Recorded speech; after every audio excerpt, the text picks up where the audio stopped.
I think if, say, I won $1 billion in the lottery, I would keep doing exactly what I'm doing now. Meet Goldie, the co-creator of AlphaChip, the AI that revolutionized how computer chips are designed. Then came the opportunity of a lifetime. We received an email from Jeff Dean saying, let's do a moonshot. When she finally got her shot at Google Brain, reality hit hard. When we showed that to like the TPU team, it wasn't even like they laughed us out of the room. They were like actually a little bit angry. Like, why are you showing us this thing? We don't care about this. The pressure was crushing. And every day that the chip is delayed costs the company like enormous amounts of money. So even just the opportunity cost. What is the magnitude of the money they were lost? Like, it would be like millions of dollars per day. The stakes couldn't be higher. Make a mistake, maybe it costs $100 million. $100 million, right? The problem seemed impossible. Our large pre-training data set had 20 examples in it. Whoa. That's insane from a machine learning perspective. So the state space is like, a simplified version is like 10 to the 9,000 like possible solutions. The vast majority of those solutions are invalid. How do you solve the unsolvable with almost no data, million-dollar stakes, and the future of AI hanging in the balance? Meet Goldie, Senior Staff Research Scientist at Google DeepMind and co-lead of AlphaChip, the breakthrough project that applied reinforcement learning to chip design and was featured on the cover of Nature. With 11 years at Google Brain and a recent stint as a member of technical staff at Anthropic, Anna has been at the forefront of AI research spanning systems, language, and large-scale infrastructure.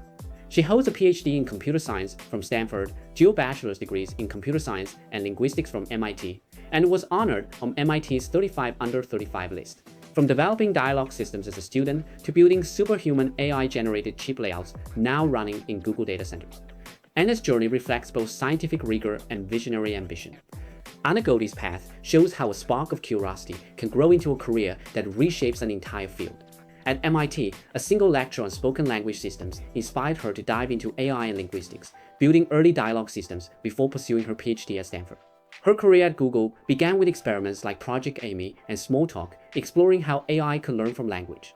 But when deep learning started to outpace older rule-based systems, Anna made the leap, joining Google Brain during what she calls a golden age of bottom-up research. Backed by leaders like Jeff Dean, she collaborated with Azalia Mirhoseini, first tackling device placement for neural network, and later co-leading AlphaChip, Google's moonshot applying reinforcement learning to chip design. That collaboration bridged software and hardware, opening a new frontier in AI-driven systems. Let us get started. Hi Anna, welcome to Founder Coho. You have amazing careers, co-lead of AlphaChip. I think it's one of the breakthroughs that really changed how the hardware is designed. And very honored to have you. Well, I'm very honored to be here. Thanks so much for inviting me. Absolutely, yeah. We'd love to hear about your early days. And can you introduce yourself to our audiences and listeners? I would say that I don't know if there's like some strong boundary between myself as a person and a researcher, right? Mm-hmm. I think if, say, I won $1 billion in the lottery, I would keep doing exactly what I'm doing now. So research is more a passion for you. Yeah, passion for me. Mm-hmm. Yeah, and I'm actually wondering that when did that passion start in your early days? I guess like I remember when I was growing up, like in like kindergarten, you know, they would ask you like, what do you want to be when you grow up? And everyone else seemed to know the answer, like, oh, I want to be a firefighter or an astronaut. Mm-hmm. And I remember being kind of worried because I really wasn't sure. Mm-hmm. And then, you know, in high school, I liked everything. Like I liked, you know, French literature or math or like biology or, you know, I wasn't sure what I wanted to do with my life going forward. And then I did this summer program at MIT, which was like basically an introduction to discrete math, electrical engineering and computer science. And then they had these lunch lectures by various faculty. And one of them was about like spoken language systems. So this professor, Victor Zhu, described this idea of like a spoken language dialogue system, a computer system you could speak to and it could respond. When was that? That was like 2004. Wow, that was like OG time. Yeah, it was like crazy. But yeah, I was just like completely, like I could feel like my blood like pounding in my ears. I was like, this is what I want to do when I grow up, right? This is the most amazing, fascinating thing I can imagine. So yeah, so that journey, the MIT summer school, ignited your passions for the whole research area. Yeah. I know you later went to MIT. Was it because of that? Oh yeah, for sure. Like I was like, okay, I want to build systems like this. So I went to MIT. I studied computer science and linguistics. I actually joined that professor's lab. Oh, that particular professor? Yeah. Wow. Yeah, so I worked on dialogue systems. Yeah. Wow. Yeah, tell us more about your life at MIT. How was MIT study life look like? It was very intense, right? Like they say, drinking from a fire hose. What was the dialogue system look like back in 2004, 2005? Like completely different, right? You Yeah. have like a rule-based dialogue system. And it was like, in the case of the lab I was in, which is SLS, spoken language systems, like it was actually audio as well. And I remember like, I took the 6345, it's this like ASR, automatic speech recognition. We would actually read spectrograms as humans. Like you would look at the waveform and you could like say, oh, there's an R here or something. Oh, yeah, It was I like remember. using like signal processing and such, right? It's like completely different paradigm. Like, How long does it take to learn how to run a spectrum? That sounds like a magic skill. Yeah. I mean, like a semester, I guess, right? A wholesome but also semester. not just yourself to learn how, but also like to do signal processing to enable that recognition. Like, or I worked on like I made a domain specific like language that with a compiler in C or something. Like I don't know, it's just a completely different paradigm. Yeah, I think back then, like there was, like you mentioned, a lot of rule based, so you kind of have to learn language very well in order to do research in the field. Is that true? Yeah, exactly. Like I remember, like my goal was to build language models, right? And so I wasn't sure what the best way was. And I remember interviewing faculty, like 5 faculty who were on the sort of computational side of linguistics, 5 faculty who were on the sort of language NLP side of computer science to try to ask for their advice on whether I should do linguistics or computer science. And then I met my advisor that way and I, decided to just do both. But I think at this point, I don't think linguistics is super necessary for like the neural paradigm. Yeah. It was satisfying. But. Yeah, I think is that in that stages was very, very important. And a lot of the learning people have on that has already been internalized as they develop this new paradigm of LLM. The models find the rules. But back then it's like you would define these like elegant like parsing. Yeah, like all rules. these structure, syntax trees. Exactly. Yeah. And I know you speak perfect Mandarin. Is that related to your major over there? MIT doesn't allow triple majors, but so I actually did take enough like foreign language classes that I could have gotten a third major if that were allowed. But I think I would just take foreign language classes every semester that I was there, but for fun. Because for me, the reason I wanted to build like language models was because I thought maybe that would mean something like bring us towards understanding how humans can understand and generate human language. And so I like learning languages to try to observe my own process of acquiring a language. Maybe it gives some insight, right? Yeah, exactly. How did you choose Mandarin? There's so many languages in the world.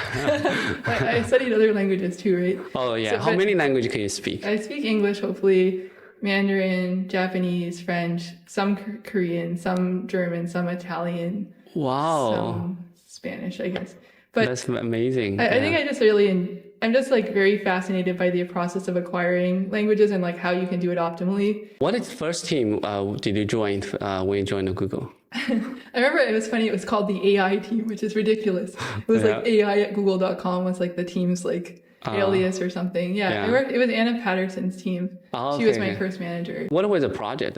Was it related to the project you later work at Google Research? So it's called Amy. It was basically this idea like maybe we should be able to benchmark AI progress by having the model like take like elementary school like reading comprehension exams. Oh. So we had the model would like read, or it wasn't even a model I would say, but it would the system would read a passage and then answer questions. Yeah. And we were hoping to make progress on that. When was that? That was like 2013. Well, this was very early. I think it was before the most people like establish all these NLP benchmarks. I think. Yeah, exactly. It was like a different era. It was totally different area. Yeah. And how long did you work in that team? It was like a year and a half. And then later you started switch to the Google research team. This was Google Research actually. This was also Google. Okay, the first team was So I remember I then worked on this team like doing like dialogue systems actually. It's called Small Talk. Yeah, I remember that. Yeah. Oh yeah. And I remember we were all on the same floor, so it really wasn't much of a change to that team. But I remember like I was working. It was again rule based, and I was making this beautiful semantic parser. Like I think I joined the team, and then like I tripled like the performance on the metrics that we had. But I could just tell that this was not going anywhere. Like I collected this large data set and then I tried like comparing the performance of this rule-based system that I had poured my soul into compared to like a very simple like neural baseline, and it was just there was no hope for Exactly. the human like rule-based Exactly. system. Yeah. Like that's when I decided I need to be working on deep learning, right? Exactly. When was that? 2016. 2016. I think that was the time a lot of people realized a similar thing. Yeah. And I think that in the time before 2016, like everyone was talking feature engineering, adding the rules, even there was decision trees, and everyone was like, smart people would come up with all these tricks and rules. And I think 2015, 2016, that was a time, like, almost all fields, people started to realize that if you have an end-to-end learning system that can learn the rules, like gradually, like no human will be able to beat that. Yeah, exactly. I knew I couldn't. Yeah, exactly. Yeah. And then after you had that realization that you have to jump the ship to work on end-to-end learning system, like what project did you choose to do? Again, I think that, like, I remember I had lunch with my friend Chris Ola, and he like encouraged me to apply to Google Brain. I'm not sure I would have otherwise even thought that they would consider me or something, right? I remember I met with Jeff, like I applied, like using, you applied. I applied to Google Brain. And did you apply through the internal transfer portal? Or I remember I think they had a abnormal process, I think. Like it was like way beyond the normal. Exactly. I protocol. remember it was 10 to 1. Like only 10 to 1. Like 10 people applied to transfer Google Brain, only one get accepted. I didn't know about that. Maybe I would have been too intimidated. But I remember like I think I was up for promotion, and I think Greg Corrado was like, maybe just use your promo packet as your application. And they had some kind of like committee of like Kwok and Jeff Dean and like Sammy or something. Smart strategy. Yeah. I was so happy when like I found out I got in. I just couldn't believe it. Like it's clearly like a life-changing moment, right? Exactly. Yeah. And that was 2016. 2016. Yeah. And so what was the first day that you joined the Google Brain team? What was the day look like? I guess the interesting other part was that so I had this offer to join Google Brain, and then Jeff said that he could even sort of improve the situation. I could, if I wanted to, participate in this Google Brain residency program that hadn't previously existed. Yes. So he was like, we have this program, it's starting, I feel like June 20th or something. And you can take part in that if you want, even though you're full-time. And like I remember him showing me these like profiles of the people that like were, and it was like a crazy batch especially that first Google Brain cohort. So you joined the residency program. I joined the residency program, and it was like an amazing situation for me, right? Because I'm already full time, so I'm not like stressed out about conversion, but I also had this like complete freedom. Yeah. And I was like, Jeff was like basically like, you will have the freedom to like pursue your research interests, and if you want to like grow into a research scientist, because I was a software engineer at that time, right? Yeah. And it was like true, like that's a fantastic program to be and extremely lucky that you get to be part of that, right? Yeah. So for many of our listeners who are less familiar about the Google Brain environment or the whole this research lab, and how would you describe the environment? It's basically like the perfect research environment, like a golden age. How does a typical day look like when you are working over there? It was just like complete research freedom is like the backdrop, right? Yeah. So you can work on at that time, you could work on whatever you want with whoever you want. You could publish it, you could open source it. I think in terms of a typical day, just like a lot of coding, right? Like coding, like some, like at the time it was like before this like large scale like transformer paradigm. So like I'd even make like custom neural architectures, right? I'd be like writing some code in TensorFlow. Right. Like, running experiments, like writing papers, open sourcing code even. Exactly. Yeah. I think it's a very awesome places. You basically like a playground for researchers. You can do anything you want, and you can be as crazy you want. Actually, craziness is encouraged in the whole environment. Exactly. I remember there was like nose brain. There were like people that were like making neural nets to like understand smells or like discover exoplanets or maybe do chip design or whatever. Like I feel like it was very like bottom up, and like a lot of brilliant people too. So it was like really fun to work with pretty much anyone. on the team, right? Yeah, it's like pretty self-organized, very flat organizations. And do you have a manager in the Google Brain? Do you? Yeah, I mean, I still haven't had a manager, yeah. But how does this manager and report relationship works in Google Brain? Is it traditional or is it more like a different role? I think like less traditional. I think my first manager was Sammy Bengio. Like my current manager is Kwok Lee. It's just like, like this really brilliant researcher who has like very deep intuitions himself, but also like trusts. I think he's picky about who he hires and then he trusts them to do what makes sense. Like my manager would never like tell me what to do or something like that, right? Or even how to do the thing. It was like, what do I think makes sense to do? And then if I think it makes sense, then do it. Technically, they still call the manager, but I think the role is very different than what people traditionally think manager is doing.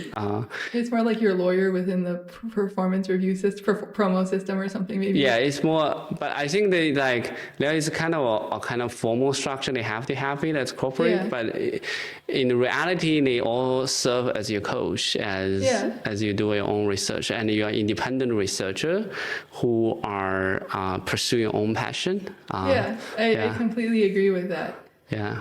But I think it's still like, such an honor to like say get to meet with someone like Kwok, right? Or yeah, exactly.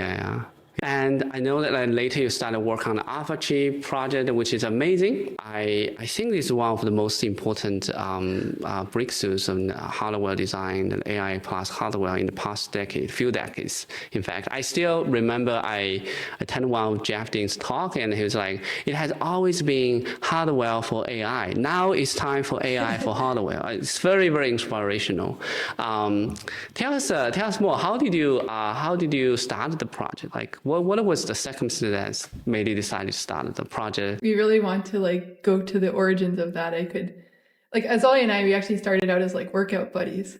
Oh, workout buddy. Yeah. So we would do like high interval training. So circuit training, I guess you could call it. Okay, that's cool. So we spent like a year as like workout buddies, and then we were like, oh, well, you know how you're like friends with someone, but you don't know if they'd be a good roommate, or it's always like nerve-wracking. But you were in different team back before that. We were both at Google Brain. We started on the same day actually. Oh, same day! Wow. But we didn't work together for like a year, and then we thought let's try collaborating. So we worked on this project we called it device placement, where it's like say you have a very large neural network, like maybe tens of thousands of operations, and maybe it doesn't even fit on a single GPU, or you could accelerate it if you were to do like parallelism, right? And so we were like, maybe this, we can treat this as an RL problem, have an RL agent, like assign each of the ops onto a different GPU or CPU core. We weren't even doing it on TPUs then, which is funny.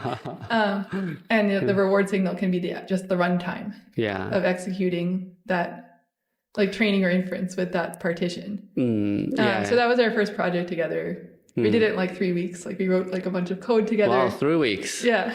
Was it type of like hackathon? It wasn't, but it kind of felt like one in retrospect. We actually we had this idea, we coded it up together, we ran the experiments, and we wrote the paper in 3 weeks, which is insane actually in retrospect. Yeah. I think it was rejected the first time we submitted, and then we did a little bit of rewriting and it got into ICLR or whatever. That's cool. So then we were like, well, what can we do next, right? Like, what would be more interesting or impactful? And one quick question, because at that time, you and Azalia are still in different team. So did you? We were both at Google Brain. Oh, but the bigger team. Now you're working on the same projects, and you two come up with this project idea. I mean, like I said, like as a resident or just maybe as any researcher at Google Brain, we could just do anything we wanted, right? So how this idea came to your mind? Yeah. I think we just were thinking about like, what is a thing that we both find interesting, right? And what would be impactful. But I think when we were thinking, okay, like how do we take this to the next level though, right? And like, what is another like much larger scale, much more challenging, much more impactful graph placement problem? And like, what is a problem that has this sort of recursive self-improvement like structure? And then we thought maybe chip design, chip placement, right? Like we thought maybe we have some edge here, right? Because we had worked on and gotten traction on a comparable or to us related problem. Yeah. When was that? Let's see. So it was like 2017, right? 2017, End of yeah, 2017. Yeah. And then I think Google Brain had this Moonshot program, which was starting for the first time.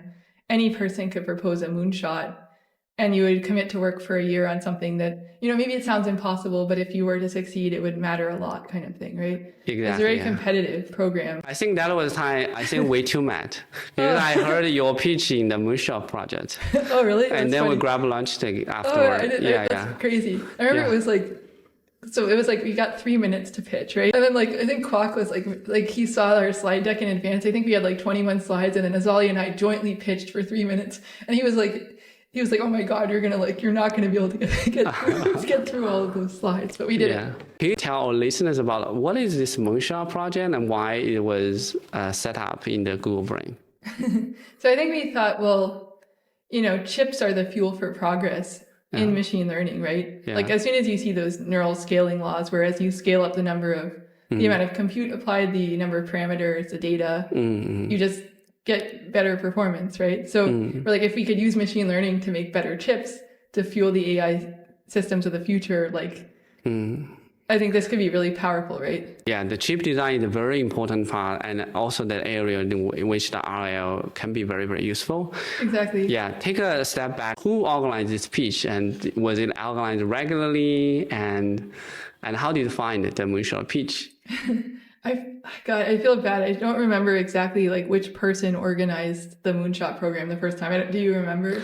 I don't know who initiated that. Yeah. But it becomes a regular thing. I think, but when I pitched, it was the first time they had it. I remember Kwok had AutoML as a Moonshot, for example. Yeah, I remember that one. Yeah.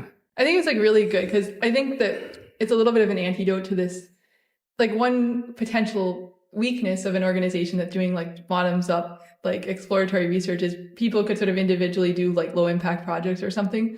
So to have this a little bit of force towards let's think about what would be really impactful and ambitious was probably good for the team, right? Exactly. I don't know who organized this. I think we should find a name and give the person credit. And the funny part was I don't think they actually provided additional compute resources or really. No, they didn't? or headcount or anything. But okay. I think just something about you are a moonshot, you have this banner that you can hold up. Even that's good, right? Yeah.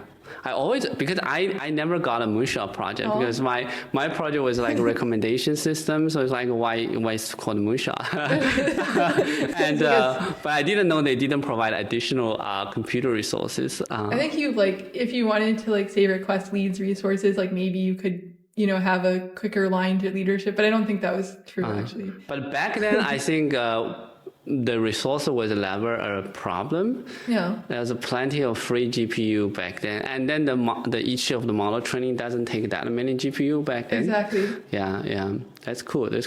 Yeah. So let's dive back into the AlphaChip projects. So you mentioned about then you started to think about the bigger problem, and chip design is one of them. Yeah. And then how did you turn this idea to something that actually is more concrete? And did you choose some design partners or to work on the chip design? Yeah. I remember Azalia and I, we spent a lot of time interviewing chip designers across various parts of the stack, right? Because there's multiple stages. And we wanted to understand where are people spending time, what's hard, and also which problems had a shape that we thought we could help with, or that maybe an RL or neural approach could be helpful for. And that's kind of how we would narrow in on our goal was to do end-to-end chip design, but where would we start, right? We thought chip placement optimization. And we partnered with the TPU team. Oh, you partnered with TPU back then? Yeah. Because we thought, okay, what's more exciting than helping build AI chips, right? Yes. Because TPUs are the AI accelerators at Google. Yeah. So what problem TPU team was facing made them to be interested to collaborate with you? I mean, there are an entire team of say, for example, this is just one of their many problems, but physical design. So how to generate a manufacturable chip layout that's high performance and has no defects. They have teams of people spending weeks, months. They have PhDs in this area. And every day that the chip is delayed costs the company enormous amounts of money. So even just the opportunity cost. What is the magnitude of the money they were lost? It could be millions of dollars Millions per day. of dollars, yeah. Just in opportunity cost. Yeah, it's a very high stake situation. But if you make a mistake, maybe it costs $100 million. $100 million, right? Yeah. So if you make the wrong design and then they started to manufacture and then hundreds of millions of dollars gonna waste you make a wrong mask or something, like you're just... Exactly, yeah. It's catastrophic. Exactly. And I wonder that because the problem we are solving, there's many people apply RL to different problems. So for example, I was applying RL to recommendation system. If you make a mistake, totally fine, just say a bad YouTube video. Or maybe like you radicalize someone or something. Yeah, but that could happen. I think that the guardrail is still needed for those cases. And for your cases, I think stake is particularly high. And what was your approach to minimize the risk? I mean, I think one thing that's like better about like the chip placement setting would be you can do it offline, right? So you can do extensive like simulation of the design that you generate. So you implement like simulators and experiment. There are commercial tools. They cost like say $1 million per license per year, and they can take like, up to 72 hours to run, but they will calculate, high fidelity metrics. So it's something that you can almost treat as ground truth. Like obviously you can't like build the chip and then test it because that would be way too expensive of a way to check the quality of your solution. But you can get, some signal before you build it, which helps a lot, right? Yeah, that's a great point. Like one thing I realized back then, I think 2017, 2018, all the RL researchers was like, basically you have a hammer, you are trying to find a solution from that. And one of the indicator I realized that whether an RL can be successful in the field is whether there is an existing simulator from that. Is that feel the same way or different? Yeah. I guess so one interesting thing I would say is I feel like there's a divergence between industry and academic research in this area. So when Azalia and I first started working on this, we looked into papers and we're like, oh, people optimize half perimeter wire length or something like that, right? And so we code up some RL agent that demonstrates that we can minimize half perimeter wire lengths, which kind of seems like it's a nice proxy cost, right? You can calculate it quickly. Yeah. But when we show that to the TPU team, it wasn't even they laugh us out of the room. They were actually a little bit angry. Why are you showing us this thing? We don't care about this. Metric doesn't mean anything to us, right? So even finding out what is the thing that they actually use to make decisions, what are their real metrics, right? Was actually somewhat challenging. Yeah. You mentioned a great point, which is the gap between research and production.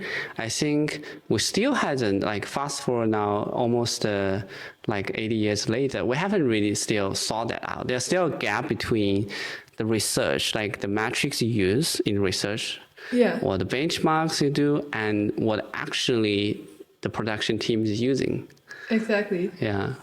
And do you think that in the past 80 years, we have been making progress on that?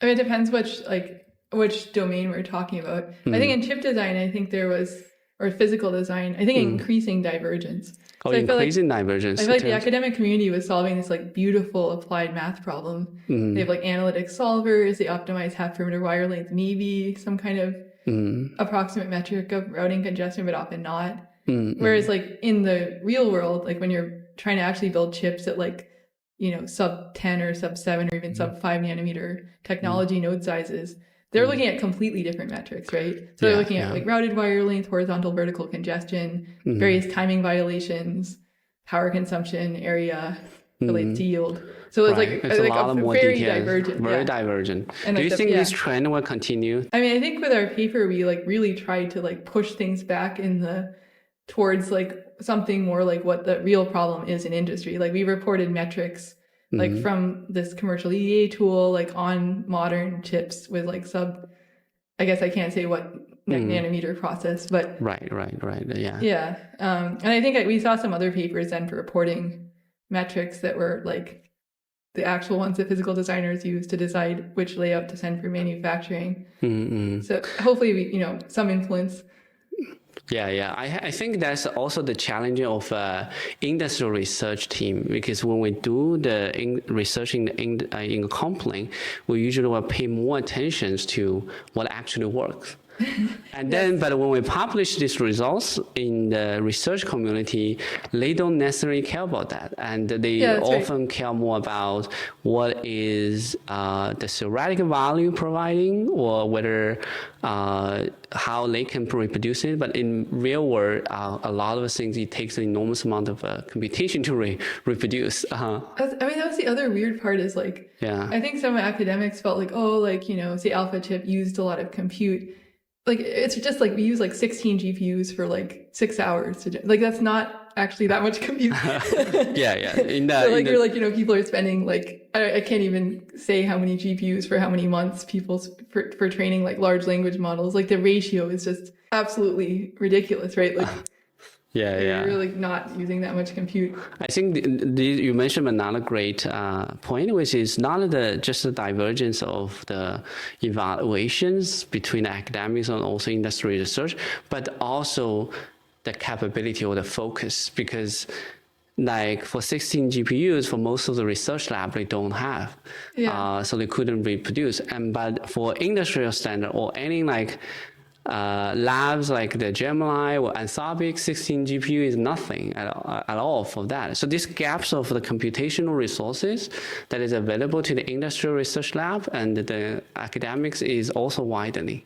I guess like I don't know if like I'm so convinced. I mean, obviously if you're actually building a chip, then there's just no question that it's worth that compute, right? Like the stakes are incredibly high. Like it's like TPU, like IP for TPU is worth like, I mean, I shouldn't even say it, but like, but I think on the academic side, like, you know, say some lab that was like interested in our work, like they had like won like a multi-million-dollar grant from NSF to do AI for chip design. Like I'm pretty sure that they could afford to, you know, run 16 GPUs or 20 GPUs for 40 hours and pre-train or something. That doesn't really make sense.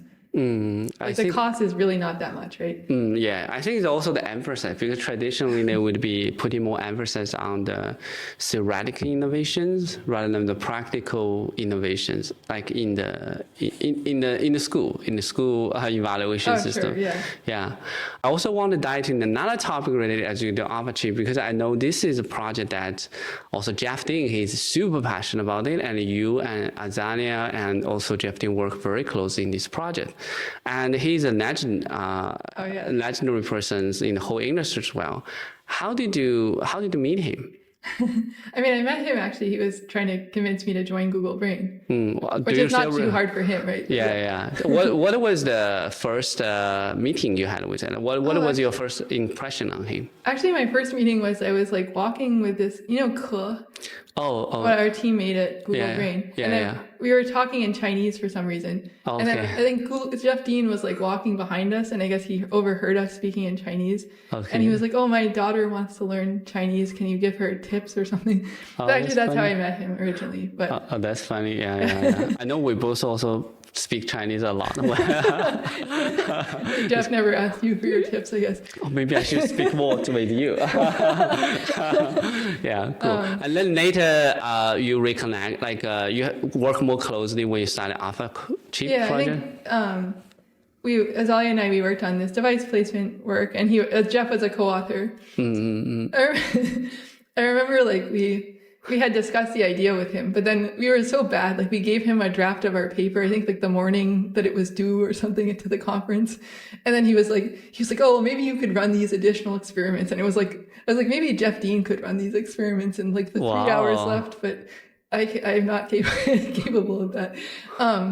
And so, we had collaborated on that paper previously. And then I remember Azalia and we saw this like announcement for the Moonshot, and we were like, maybe we could do like ML for chip design, and systems optimization. Maybe that would be impactful. But we kind of wanted to propose that, and we wanted to see if Jeff were interested, right? And so we were writing this email together, like saying like, okay, we don't want it to sound too crazy, but you know, maybe he would find this interesting.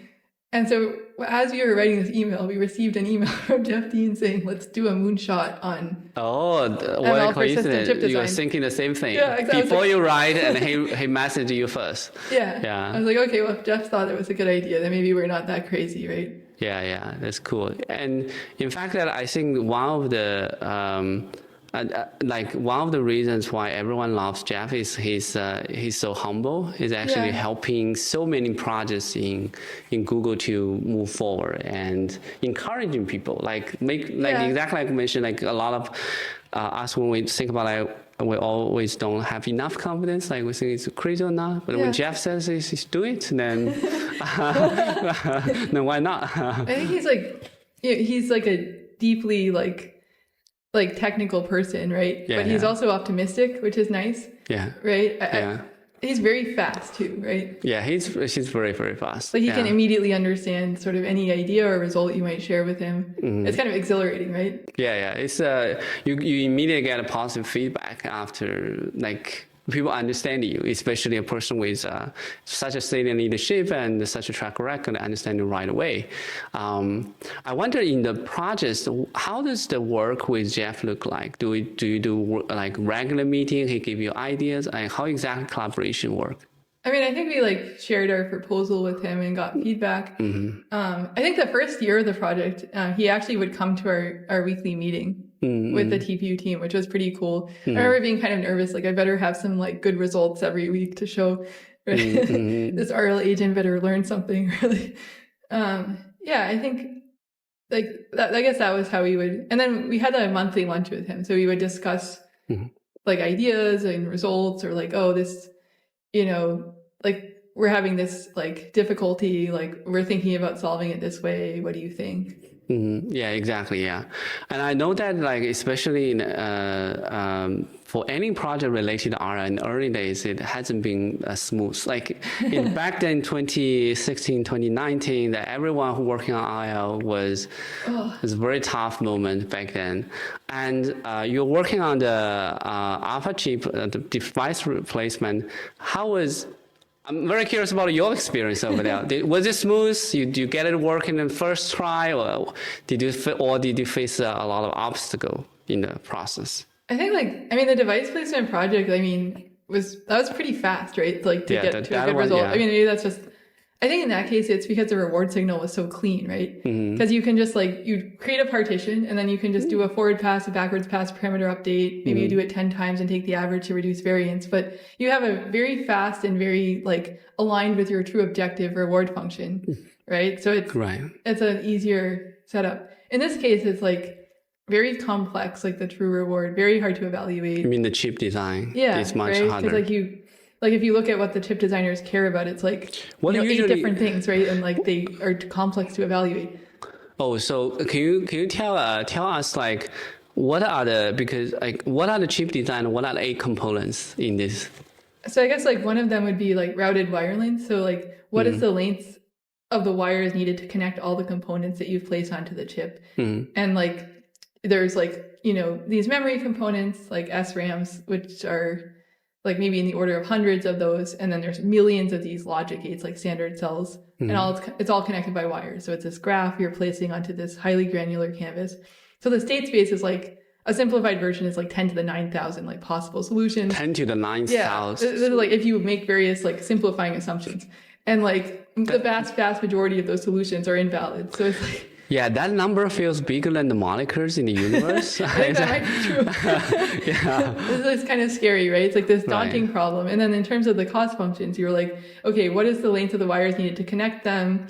There's another metric, which is absolutely, it's a blocker, routing congestion. So is it even possible to, given the routing resources available on this chip, and I've been kind of presenting as if it's you're placing onto a 2D canvas, but that's not true. It's 3-dimensional, right? Because you have some number of wafers.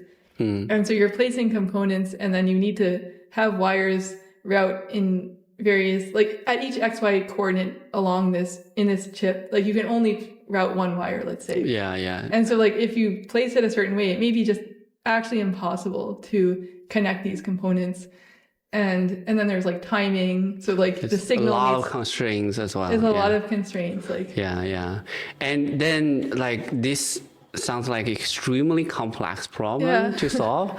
And how did you do this with 16 GPU? That feels like nothing to solve this problem. Yeah. The real issue is that we had so little data, right? Yeah. So because we have so little data, it's there's some limit to how much GPU we can even leverage, right? Yeah. So we're talking like our large pre-training data set had 20 examples in it. Whoa. That's just insane from a machine learning perspective. I think RL was like key to kind of making this tractable, because in some sense you could think of RL as generating labeled examples. Like you have some chip you're trying to place, and you can try many, many times to do that, and you can label the outcomes with your reward function. So you're in some sense expanding out your data, but like 20 examples is so few, right? And how did you make this RL to be able to learn with such a few amount of data?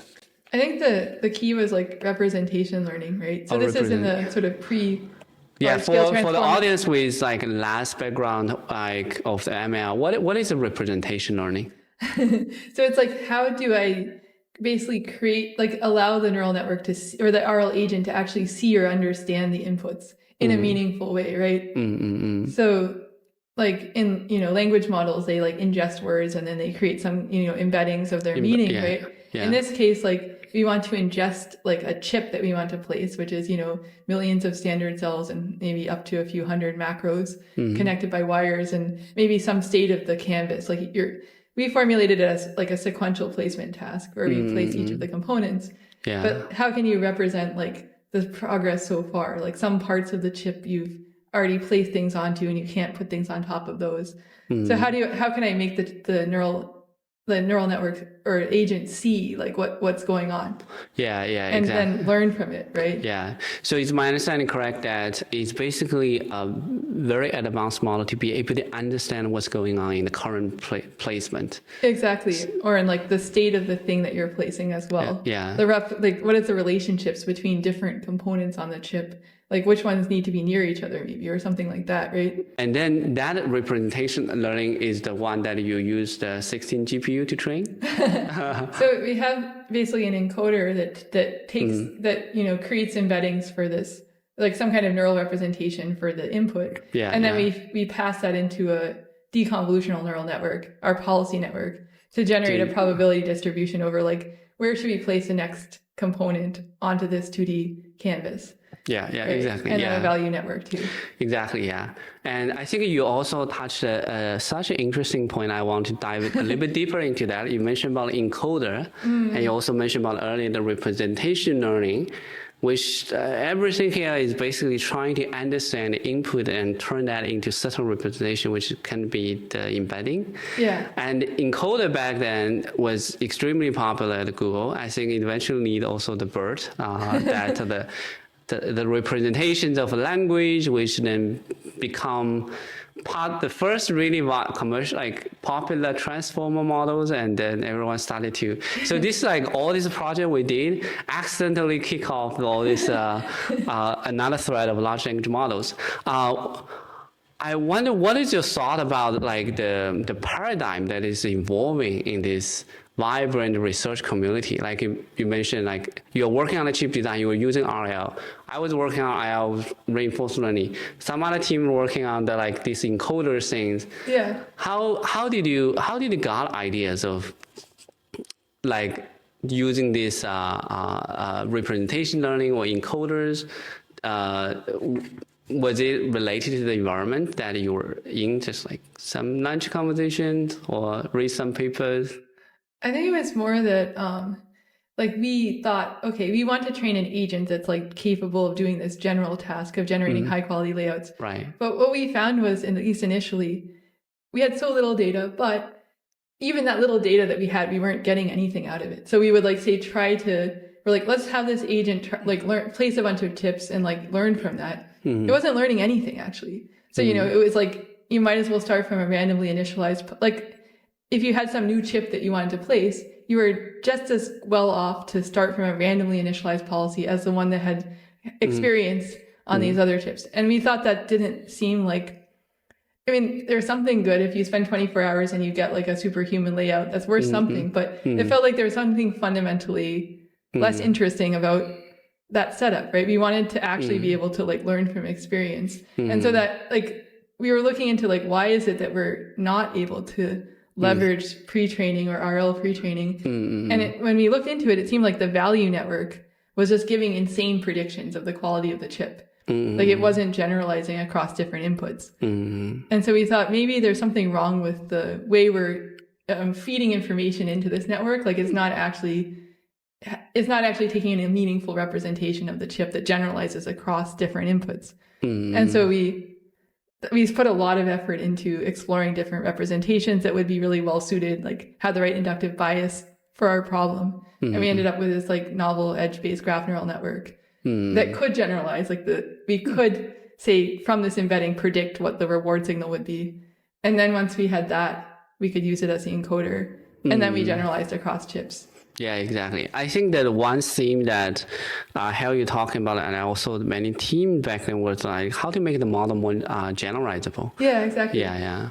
I remember one of our Nature reviewers was like, because we were like very excited in our Nature paper about how we saw this generalization. And he was like, isn't the bigger breakthrough that instead of spending weeks or months like of human effort that in say 24 hours, you could from scratch generate a high quality layout that was superhuman? Like, why do you care that you can do it in like 6 hours after pre-training? And I was like, maybe it's just as like a deep learning nerd, seemed like, I think it matters actually, because then you can move towards like 0-shot placements or something like in like a second at just inference time generate a layout if you did enough pre-training. I think it does matter. That's the end of part 1 with Anna Goldie. In part 2, she shares how her team proved the skeptics wrong with AlphaChip and reflects on shaping Gemini at DeepMind, plus her vision of AI beyond software. Don't miss it. Subscribe to Founder Coho if you haven't already.